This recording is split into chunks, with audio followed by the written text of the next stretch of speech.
শেখ মুজিবুর রহমান যখন সব দল নিষিদ্ধ করে দিল, কাউকে রাজনীতি করতে দিবে না, একটা দল থাকবে বাকশাল। শহীদ রাষ্ট্রপতি জিয়াউর রহমান সব দলকে রাজনৈতিক করার অনুমোদন দিলেন। এই জন্য উনাকে বলা হয় বহুদলীয় রাজনীতির প্রবক্তা, বহুদলীয় গণতন্ত্রের প্রবক্তা। উনি মানুষের অধিকার ফিরিয়ে দিয়েছিলেন।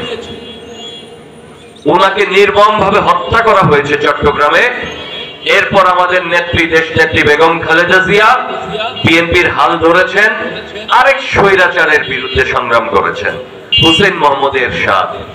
9 বছর স্বৈর শাসক ছিল বাংলাদেশে, দেশনেত্রী বেগম খালেদা জিয়া আপোষ করে নাই, নিরলস সংগ্রাম করেছে মানুষের অধিকারের জন্য, মানুষের ভোটের অধিকারের জন্য, মানুষের মৌলিক অধিকারের জন্য সংগ্রাম করে আপোষহীন নেত্রী হয়েছিলেন। এরশাদের পতন ঘটিয়ে বাংলাদেশে প্রধানমন্ত্রী হয়েছিলেন।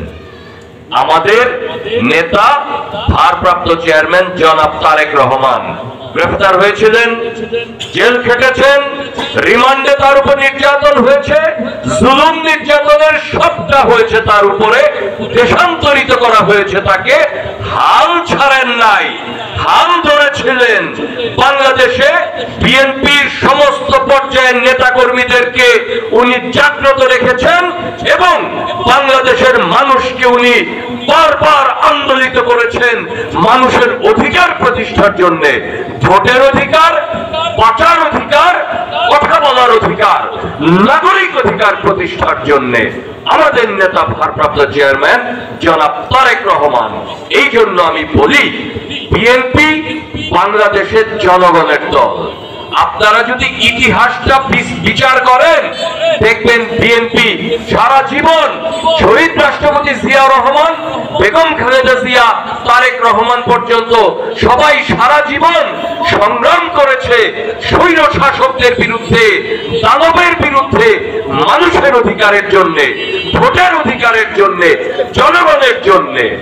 আজকে আপনার স্বাধীনতা যুদ্ধ, আওয়ামী লীগ স্বাধীনতা যুদ্ধটাকে পুঁজি করে বাংলাদেশের মানুষকে চোখে চোখ বেঁধে, বাংলাদেশের মানুষের চোখে ধাঁধা লাগিয়ে বিভ্রান্ত করে তারা বাংলাদেশের রাজনীতিকে কুক্ষিগত করার চেষ্টা করেছিল।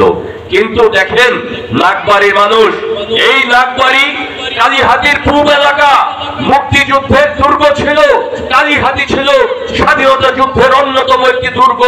কাজেই আপনারা অনেক জানেন, যারা বয়স্ক মানুষ আছেন, সিনিয়র যারা আছেন, আপনারা জানেন ইতিহাসটা একটু আপনারা মনে করে দেখেন।